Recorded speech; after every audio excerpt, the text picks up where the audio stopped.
Yo creo que estamos viviendo un tiempo desafiante. ¿Lo creen ustedes? Estamos viviendo un tiempo donde tenemos que estar alertas a lo que Dios dice. Saben que cuando comenzamos el año dijimos que esta era una temporada donde Dios iba a hacer énfasis en lo que era la letra Pei, y en el hebreo significa boca, queriendo decir que nosotros teníamos que estar muy alertas a lo que Dios hablaba en su palabra, porque todo aquello que nosotros declaremos con nuestra boca, eso va a ser una realidad, eso será un hecho. Y que debíamos de poner atención a las cosas que también con nuestra boca pronunciábamos, porque nuestra boca tiene poder para dar vida o para dar muerte.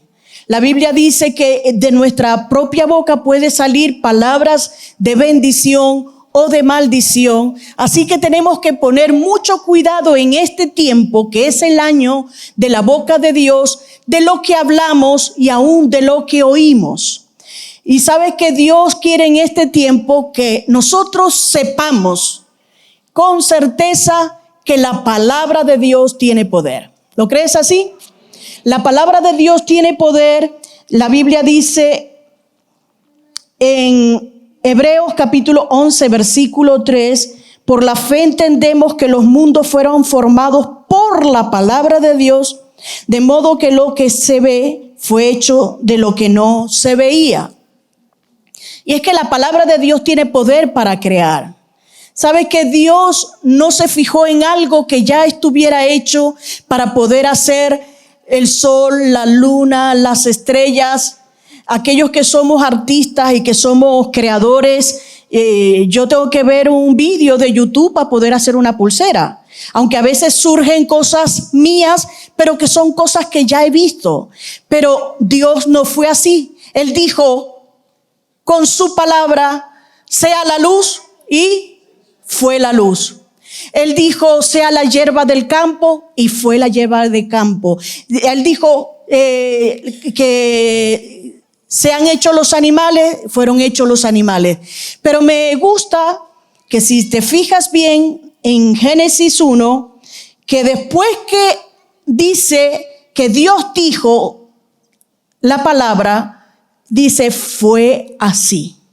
Dios lanzó la palabra y la palabra se convirtió en algo que existía cuando antes no existía. Eso quiere decir que tiene poder de creación. Y tal vez tú estás viviendo un tiempo difícil, estás viviendo un tiempo donde estás viendo que las cosas no te salen del todo bien y lo que ves a tu alrededor no te convence, no lo quieres para ti, quieres algo diferente. Pues yo quiero decirte que Dios se especializa en hacer lo que no es como lo que es. Y para eso tenemos que entonces nosotros tomar la palabra de Dios y comenzar a declararla, porque la palabra de Dios tiene poder para crear. ¿Lo crees así? Vayamos al Evangelio de Lucas, capítulo 7.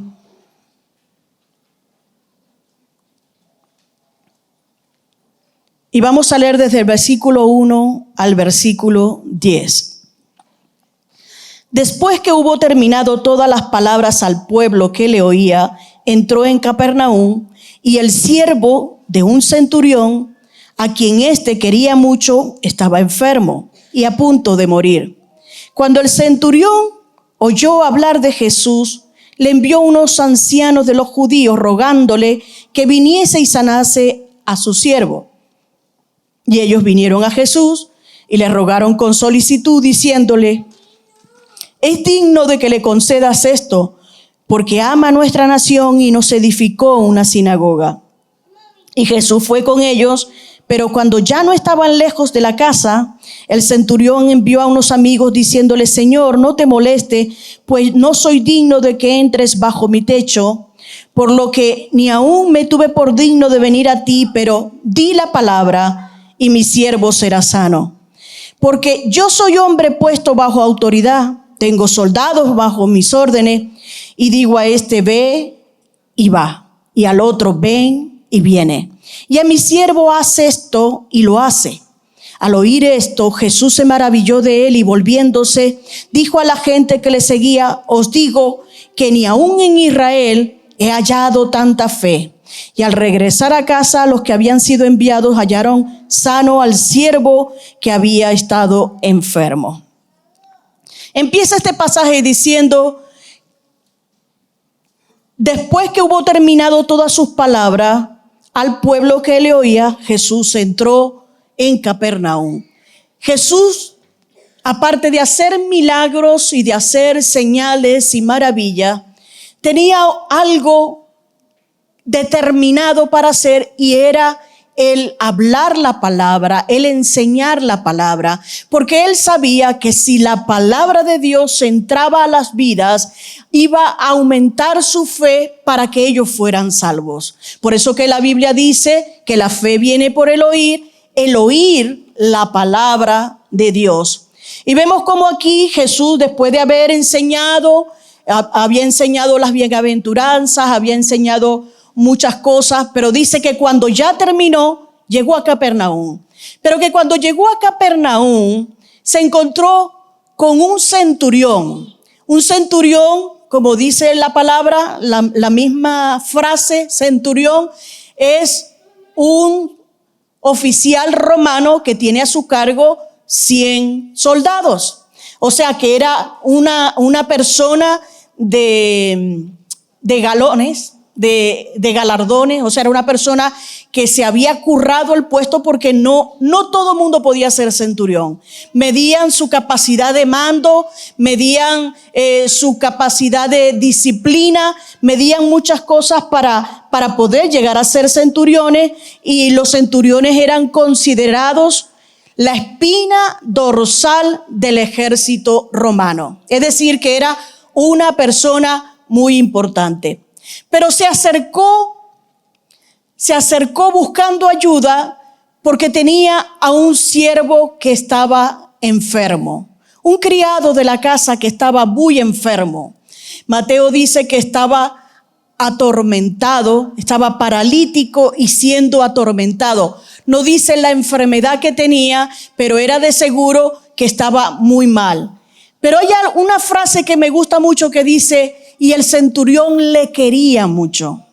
Y es una característica muy extraña de un oficial romano. No sé si ustedes han visto, pero en las películas siempre aparece el oficial como regañadiente, como orgulloso, como una persona que solo sabe dar órdenes. Pero en este caso dice que este centurión quería mucho a este siervo. O sea, una de las características que tenía este centurión es que tenía un gran corazón. Pero no solamente tenía un gran corazón, sino que también tenía una buena actitud, porque al saber y oír que Jesús pasaba por allí, ¿saben qué hizo? Le fue a pedir ayuda rogándole. Me gusta esto de cuando dice, oyó hablar de Jesús. ¿Quién le predicó al centurión? Seguro que fue un judío, seguro que fue alguien que estaba cerca, porque parece que él era amigo de los judíos.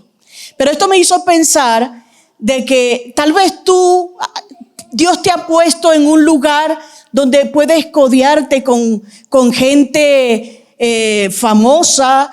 Yo he sabido de hermanas que han trabajado en casas de embajadores, que han trabajado en casa de abogados, de diputados, de gente, de actrices.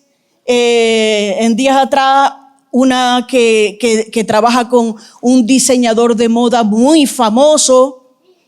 Y sabes que si Dios te ha puesto en ese lugar, háblale de Jesús a tus jefes, porque este siervo estaba necesitando una ayuda, y saben que la encontró porque alguien le predicó al centurión sobre Jesús. Y entonces él sabía que había un hombre que hacía milagros, que había un hombre que él podía sanar a los enfermos, y por eso que acudió a él. Mandó a los ancianos de los judíos a interceder por él, y estos ancianos judíos se acercaron a Jesús y le dijeron: Jesús, hay un hombre que la verdad necesitas ayudarle porque él es digno. Dice, él ama a la nación y ama a los judíos. Miren lo curioso de este centurión. Amaba a su siervo, amaba a los judíos y amaba a la nación. Tanto así que le había construido a los judíos una sinagoga. Yo me puse a investigar y es muchísimo dinero el que pudo haber invertido al construirle una sinagoga.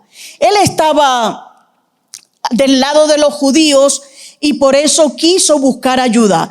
Pero aunque los ancianos que habían ido a interceder por él decían que él era digno, cuando él llegó dice: yo no soy digno. Fíjense una cosa que vemos aquí añadida, y es la humildad del centurión. Cuando él llegó dice: yo no soy digno ni siquiera de que entres a mi casa. Él era humilde. Pero algo que me llama la atención no es tanto que fuera un hombre de gran corazón, que tuviera una gran actitud, que tuviera una gran humildad, sino que este hombre tenía una gran fe. Tenía una gran fe. El versículo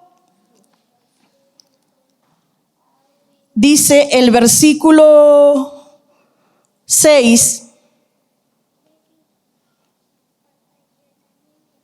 no, el 7, dice: por lo que ni aún me tuve por digno de venir a ti, pero di la palabra y mi siervo será sano.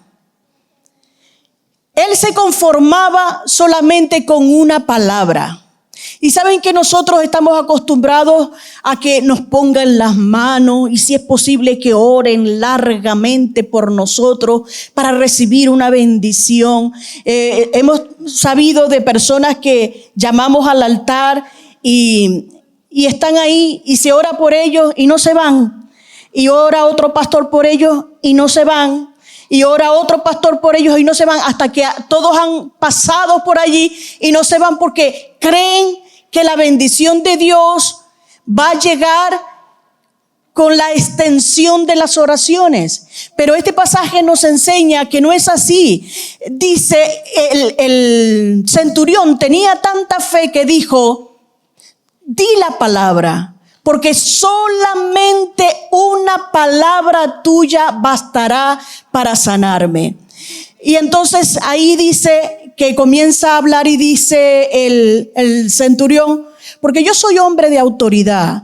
Yo le digo a mis soldados: ve, y ellos van. Ven, y ellos vienen. Y si le digo a mi criado: haz esto, ellos lo hacen. Y Jesús dice que se maravilló de su fe. Yo estaba investigando porque no entendía, digo, ¿qué relación tiene la palabra que pide para ser sanado y lo que él considera que es la autoridad? Pero después vi la relación que hay en una cosa y otra.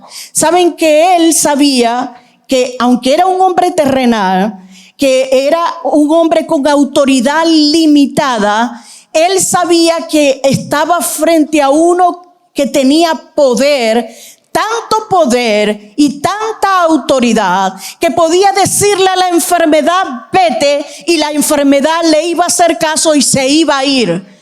Y ese es el Dios que nosotros tenemos. Nosotros no tenemos por qué estar pendientes y buscando oraciones extensas de personas, de pastores. Nosotros tenemos que creer que Dios tiene todo el poder para sanar. Me acordé de cuando estaba sacando esto, de una vez que yo vi a una hermana, me pidió oración. Y la verdad que los que me conocen, yo no soy de oraciones extensas. Yo no sé si si es más o menos fe, pero yo soy de oraciones concisas, porque yo creo que si Dios me oye con lo que digo. O sea, por más retaíla que yo dé, no es que voy a tener el oído de Dios más atento. La hermana vino y me dice, ay, pastora, yo quiero que ore porque hay una hermana mía que está en Estados Unidos y está muy enferma, tiene cáncer. Y yo quiero que ore, por favor. Y yo me acuerdo de la oración específica porque yo dije, Señor, ahora mismo yo envío saetas de sanidad sobre la hermana que está en Estados Unidos y que cuando vuelva a ir al médico, que le digan que no le hace falta quimioterapia, que no le hace falta más tratamiento, porque tú le has sanado. En el nombre de Jesús, amén. Hace poco vino. Ay, pastora, qué contenta estoy porque Dios oyó su oración. ¿Saben qué? Fue al médico y el médico le dijo que no le hacía falta quimioterapia, que ya estaba bien, que Dios le había sanado.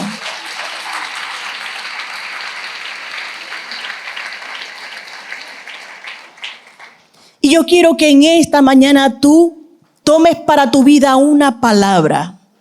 Y a veces hay personas que buscan la palabra de un profeta, buscan la palabra de un pastor.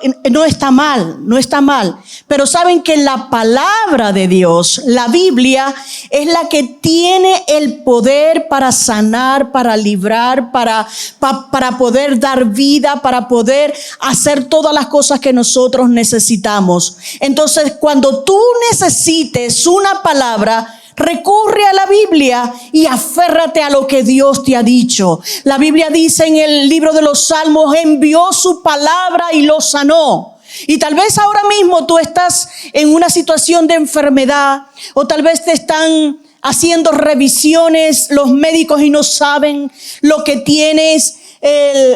Estás sufriendo por alguna debilidad o algún dolor. Yo quiero decirte que Dios está enviando hoy su palabra de sanidad sobre tu vida. Y no solamente si hay un problema de enfermedad física, sino también si consideras que tienes tu corazón roto, que tienes tu corazón herido, tienes el corazón hecho pedazos por todas las circunstancias que te están atravesando. El Señor dijo que Él vino a sanar a los quebrantados de corazón. Y hoy vas a recibir la sanidad de Dios si te aferras a la palabra. Solamente di la palabra, Señor, y mi siervo sanará. ¿Y sabe qué pasó? Que el centurión tuvo resultados. Porque Lucas no lo dice, pero en el Evangelio de Mateo sí aparece que Jesús le dijo, ve y sea hecho conforme a lo que has creído. Y cuando vino a la casa, el siervo estaba completamente sano. Entonces hay poder en la palabra de Dios para sanar. ¿Lo crees así? Pero también la palabra de Dios tiene poder para provisión.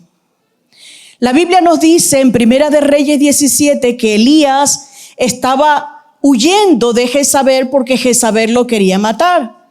Entonces se fue al desierto y llegó a un arroyo, al arroyo de Querit. Y cuando estaba allí en el arroyo de Querit, los cuervos venían y le mandaban pan y carne en la mañana y pan y carne por la tarde. Y así se alimentó un tiempo hasta que el arroyo se secó. Entonces Dios le ordenó a Elías que se fuera. El versículo 9, Primera de Reyes 17:9 dice, levántate, ve a Sarepta, que pertenece a Sidón, y quédate allí. He aquí que yo he mandado a una viuda de allí que te sustente. Era una cosa tan extraña que una viuda pobre le sustentara al profeta. Pero es allí donde vemos al Dios poderoso y milagroso, que no se conforma con las circunstancias que estamos atravesando. Él tiene un plan más allá.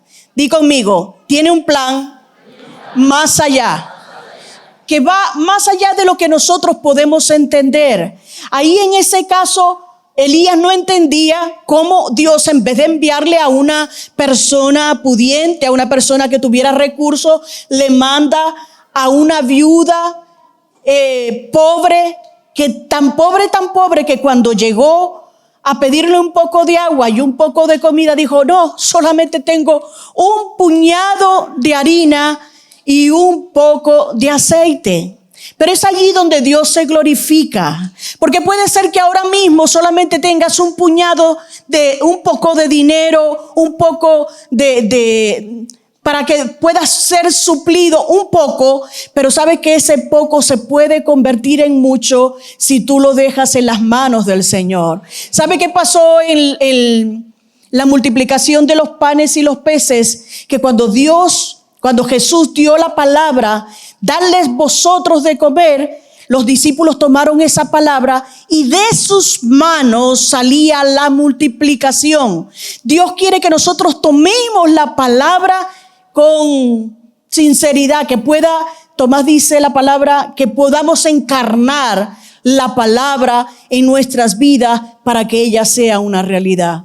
Estaba ahí la mujer solamente con el puñado de harina y el poco de aceite. Y le dijo: haz las tortas, pero dame a mí primero. Dame a mí primero. ¿Y sabe qué fue lo bonito? Que la viuda obedeció a la palabra de Elías, que era la misma palabra de Dios. Entonces allí dijo: como has obedecido, como has hecho la voluntad de Dios, el Señor te dice: no se acabará la harina en la tinaja, ni se agotará el aceite de la vasija, hasta el día en que el Señor mande lluvia sobre la faz de la tierra. Entonces ella fue e hizo conforme a la palabra de Elías, que era la misma palabra de Dios, y él y la casa de ella comieron por muchos días. ¿Qué tenía Elías para su provisión? ¿Qué era lo que tenía Elías para la provisión suya y la de la viuda? Una palabra. Tenía tan solamente una palabra. Pero así como dijo el centurión: una palabra tuya, solamente una palabra tuya bastará para sanarme. ¿Y sabes qué pasó con la viuda? Que la viuda no fue que fue enriquecida, no fue que recibió abundancia de bienes, no fue que recibió abundancia de comida. No. El milagro consistía en que cada vez que ella metía la mano a la bolsa de harina, encontraba un puño de harina. Y cada vez que iba a la vasija de aceite, encontraba un poco de aceite. Y yo creo que cuando nosotros nos aferramos a una palabra de Dios, vamos a tener un milagro continuo cada día. Cada día de tu vida se va a convertir en un milagro si te aferras a la palabra. Solamente una palabra del Señor basta para que nuestras circunstancias cambien. ¿Lo crees? Pero la palabra de Dios tiene poder para crear, la palabra de Dios tiene poder para sanar, la palabra de Dios tiene poder para proveernos, pero también la palabra de Dios tiene poder para servir. La Biblia dice en Isaías capítulo 6, versículo 8: después oí la voz del Señor que decía: ¿a quién enviaré? ¿Y quién irá por nosotros? Entonces respondí yo: heme aquí, envíame a mí. Esta ha sido una palabra que se oye mucho, y sobre todo hoy día de misiones, pues como que cobra valor, como que cobra especial significancia, porque el Señor está llamándonos a servir. Y cuando estaba preparando este mensaje, el Señor me motivó a contar un poco nuestra historia, y quiero abrir mi corazón de la forma como fue que nos vinimos aquí a España. Dios nos puso en nuestro corazón el deseo de hacer misiones estando en Venezuela.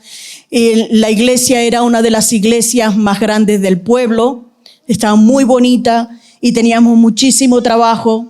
Pero un día Dios le dio una palabra al pastor y le dijo: te envío a la tierra de tu padre. Ahí fue cuando supimos el lugar, porque el papá era español. Entonces dijimos, bueno, el Señor quiere llevarnos de misioneros a España, pero no sabíamos ni el cómo, ni el cuándo. Solamente sabíamos el lugar, pero ni el cómo, ni el cuándo aquello iba a ocurrir. Así que comenzamos a orar al respecto, y un día había un culto especial en la iglesia donde pastoreábamos, y yo estaba así en el altar, precisamente así detrás del púlpito, y ese día celebrábamos que unos misioneros iban a ser enviados a una ciudad cercana a Maracaibo, Barquisimeto. Ellos iban a ir de misioneros, y entonces yo les dije que pasaran adelante. Se pusieron aquí adelante. El Fidel, que es el apóstol ahora de Dallas, Texas, con su esposa Isabel y 3 niños, porque en aquel entonces no había nacido la 4ª hija, tenían 3 hijos. Y estaban ahí. Entonces yo, claro, estaba en el altar, les veía. Habíamos programado para que en la despedida le dieran regalos y pudieran darle palabras de ánimo. Y entonces veía cómo la gente iba en fila y se despedían de ellos. Algunos lloraban porque eran muy queridos. Y entonces cuando estoy viendo aquello, el Señor me dice audiblemente: te queda 1 año para que te veas como ellos despidiéndote de la iglesia. Y yo, ¿qué? Y algo hace el Señor conmigo que me tiene, no sé si es porque soy un poco sorda, espiritual, pero me suele hacer mucho eso. Me dice 3 veces, como para que yo sepa que es Él el que me está hablando. Le digo, ¿qué? Que dice que te queda 1 año para que te veas como ellos despidiéndote de la iglesia. Le digo, Señor, no entiendo. Que te queda 1 año para que te veas como ellos despidiéndote de la iglesia a las misiones en España. Wow. Aquello pareció como que me hubieran tirado un cubo de agua fría. Yo quedé petrificada. Y como terminó el culto enseguida, yo fui corriendo y se lo dije a Tomás. Tomás, ¿sabes qué? Que yo estaba ahí en el altar y estaban Fidel y Isabel con sus niños y le cuento la historia. ¿Y saben qué pasó con Tomás? No me creyó. No me creyó y dice, ¿tú estás loca? ¿Cómo que nos vamos a ir de misiones a España en 1 año? Si con todas las cosas que tenemos que hacer aquí, eso no se arregla en 1 año. Eso tiene que ser con más tiempo y tal. Me dio tanta rabia que yo pasé la patata caliente a su bando, y yo dije, bueno, eso fue lo que me dijo el Señor. Yo cumplo mi función de profeta y te lo digo. Tú eres el jefe de la casa, tú eres el sacerdote, así que tú eres el que toma la última decisión. Y tanto fue así la tirantez que hubo en ese momento, que a mí se me olvidó. Se me olvidó seguir trabajando en la iglesia. Había muchas cosas que hacer y fueron pasando los días, fueron pasando las semanas, fueron pasando los meses. Y un día Bexabé, que era nuestra pastora, decide congregar a todas las pastoras de las iglesias hijas en nuestra iglesia, y estábamos allí el 1 de enero del 1994. Estábamos allí orando y ayunando para ver qué era lo que Dios quería en ese año para cada uno de nosotros y para las iglesias. Entonces el Señor vino y nos derramó de su espíritu y ahí yo comencé a llorar y yo entonces me fui a un rincón y yo, Señor, aquí estoy, heme aquí, envíame a mí, Señor, donde tú me envíes yo voy a ir. Y oigo audiblemente como un grito, ¡es Julio! Y yo, ¿qué Julio? ¿Qué Julio, Señor? ¿Qué es esto? ¡Es Julio! Yo, Señor, no te entiendo. ¿Qué Julio?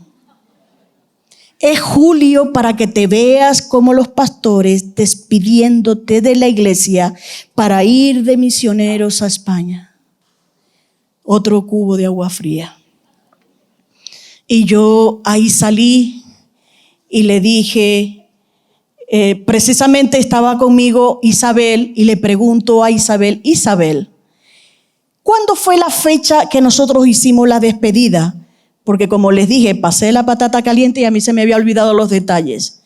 Me dice, no me acuerdo, pero aquí está Fidel, que Fidel sí tiene buena memoria. Y dijo, le preguntamos, Fidel, ¿cuándo fue la despedida? ¿Qué día fue? Y dice, fue julio. Y como yo sabía que Dios estaba tomando como un modelo para seguir, y dije, ¿y en qué meses fueron? Nos fuimos la segunda semana de agosto. Bueno, ahora tocaba otra vez el enfrentamiento. Y yo, Tomás, ¿sabes qué? Que acabo de recibir una revelación de Dios.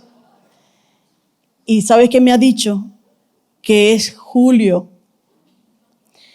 Y milagrosamente dice, ¿qué Julio? ¿Qué? Cuando nos vamos a ir, ¿te acuerdas que te dije? Cuando nos vamos a ir de misioneros a España, la despedida para irnos a España. Y milagrosamente no dijo nada y dijo, bueno, si Dios quiere que nos vayamos a España, Él va a abrir las puertas. Y vamos a lograr vender todo lo que tenemos porque teníamos una ferretería, teníamos camiones, teníamos la casa, un coche, teníamos muchas cosas y aquí nadie nos estaba esperando. Era un viaje netamente por fe. Y entonces vinimos y comenzamos a ya preparar todo. Y dijo Tomás, tenemos que ir donde Arnoldo, nuestro pastor, para decirle que nos vamos de la iglesia, que nos vamos de misioneros. Entonces fuimos a su oficina y le dijimos, Arnoldo, tenemos que decirte algo muy importante. Nosotros como somos familia, saben cuando las cosas son importantes y cuando son de familia. Tenemos que decirte una cosa muy importante. Y dice, sí, ya lo sé. ¿Qué sabes qué? Que pronto se van a ir a España de misioneros. Anoche me lo dijo el Señor. Bueno.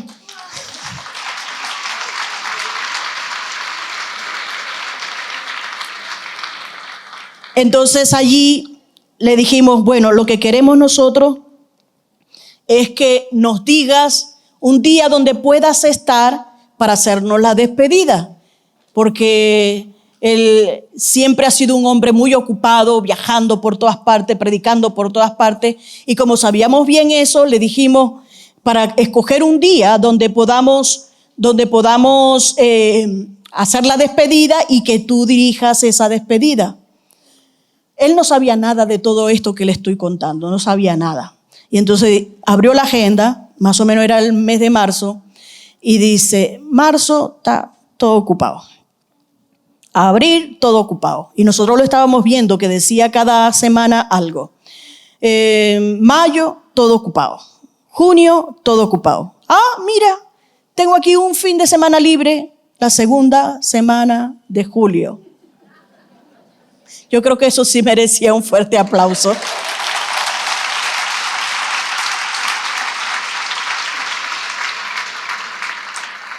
El 10 de julio de 1994, yo estaba de igual manera frente a la iglesia que pastoreábamos, aquí detrás del púlpito, nuestras 3 hijas delante, y claro, ya sabrán lo emotivo que se convirtió la despedida, porque yo contando todo esto y digo, y hoy se ha cumplido la palabra profética.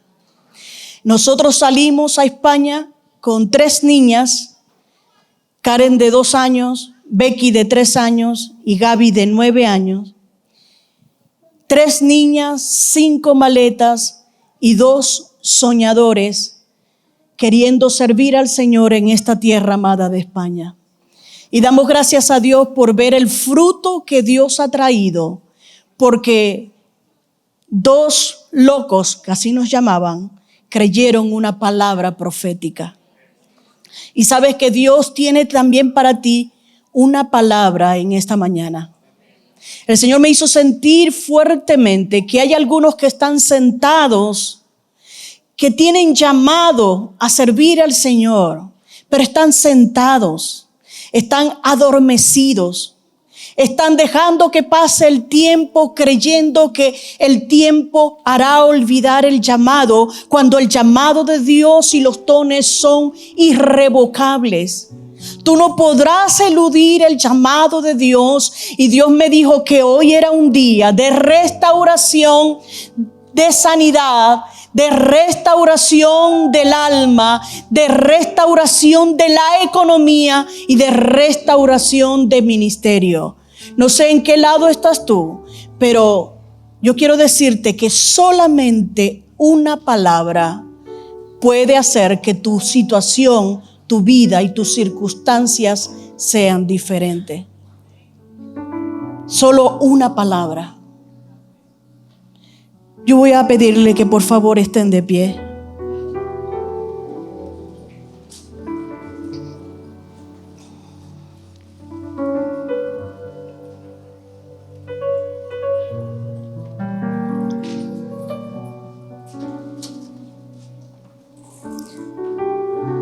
Quiero hacer una oración en esta mañana.